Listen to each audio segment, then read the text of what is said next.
Hello, everybody. Today, I just wanted to do a game while telling an improvisational story. So, what this is going to be is I have a deck of cards. I only had an Uno deck, so I pulled a few cards out of an Uno deck. And what I'm going to do is I'm going to have the camera facing down towards the cards, and every time I lay down a card, I am going to that'll be an element of a story, and this is going to be pretty rough, I think, because it's all just improvised. I haven't practiced this at all, so just bear with me and try and enjoy the story as it comes. Maybe I'll stitch a philosophical element into it, but I think this is just going to be something for fun. So enjoy. Okay, so here's my deck of Uno cards. I don't know. I have 10 of them. I don't know which ones are in there. They're completely hidden from me, so this is 100% off the cuff randomness. So let's get started. So we have a reverse. Let's call this a whirlpool. So somewhere deep in the red ocean, there is a whirlpool, something that shifts and changes back and forth all the time.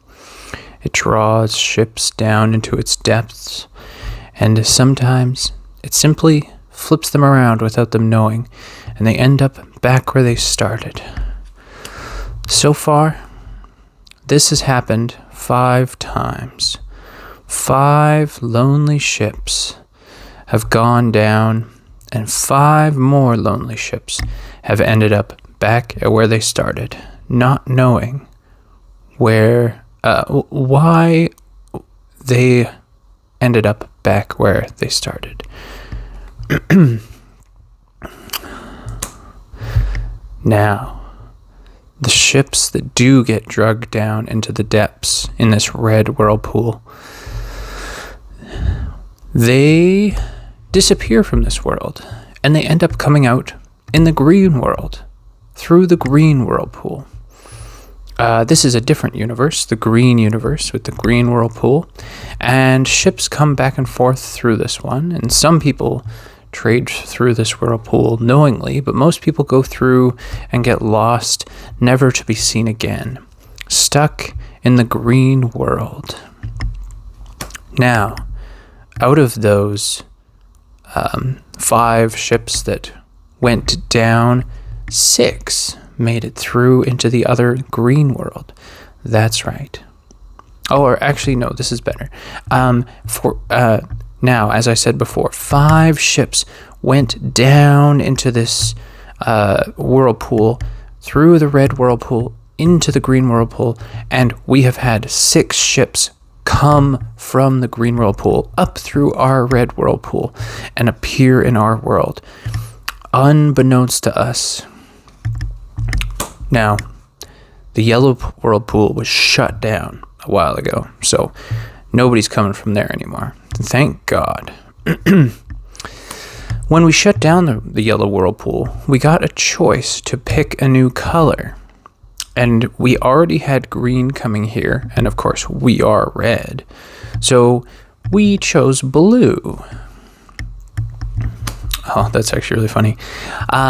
We ended up creating 2 blue whirlpools. They're smaller than the green and red ones that are connected, but the blue one they're smaller, and this allows us to transport items between our world and theirs, but it's not big enough for ships to pass through.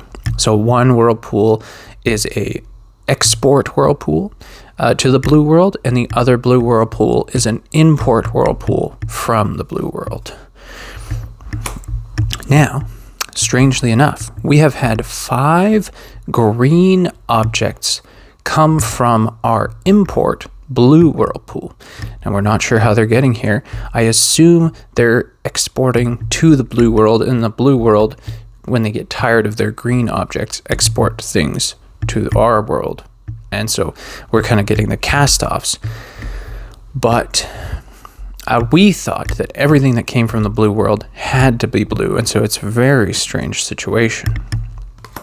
Now, 2 of those green items out of the 5 have been something quite special, something that we thought of as quite rare, and they are what allowed us to open up a secret black whirlpool that can, at any point and fully within our control, teleport us to any color, including the yellow world, but nobody can come back through it without our permission. So this black whirlpool is very special.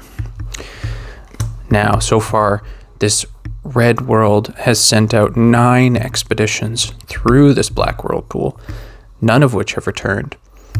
But we're not too concerned about it. It should be fine.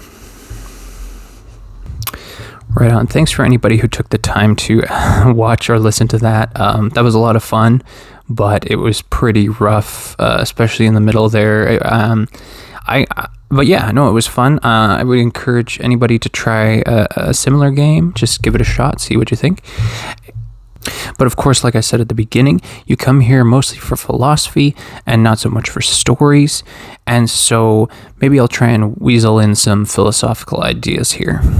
Okay, so not a philosophical idea, but something about improv that I really appreciate is I have a lot of trouble with social interactions and engaging in casual conversation. And so learning to improvise helps my imagination open up and helps random things not bother me so much. So if a situation comes up that I'm not expecting, like all these cards, which I wasn't expecting any of them, and I had to come up with something on the fly. I have to come up with a conversational piece on the fly. Then I'm not going to be so bothered by that because I've practiced some improv and coming up with ideas on the fly, especially crazy ideas. And so I'm not too concerned about saying something silly because maybe I do that in my free time anyways.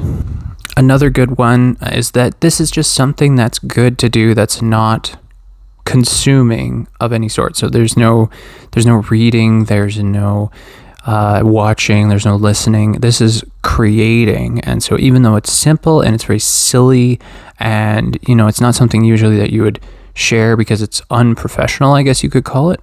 You haven't professionally perfected it, and it's off the cuff. You still are creating and using your imagination and creativity, and it's something you can do that's really quick, could fill a couple minutes, maybe. It doesn't have to take up a lot of time, and you still get to create rather than consume something. So yeah, I would just encourage you to, take some time to play with friends or just play a game on your own, and take some time to not think too much and not think so much. I struggle with thinking way too much all the time, and it negatively affects my day to day. And there's thinking things through, and then there's overthinking things. And so yeah, just take a little bit of time out of your day to stop overthinking or stop thinking too much, really stop thinking at all, and just jump into something silly and kind of mindless and improvisational and creative. And yeah, I hope everybody enjoyed this and they have a good day. Thanks for watching. Bye.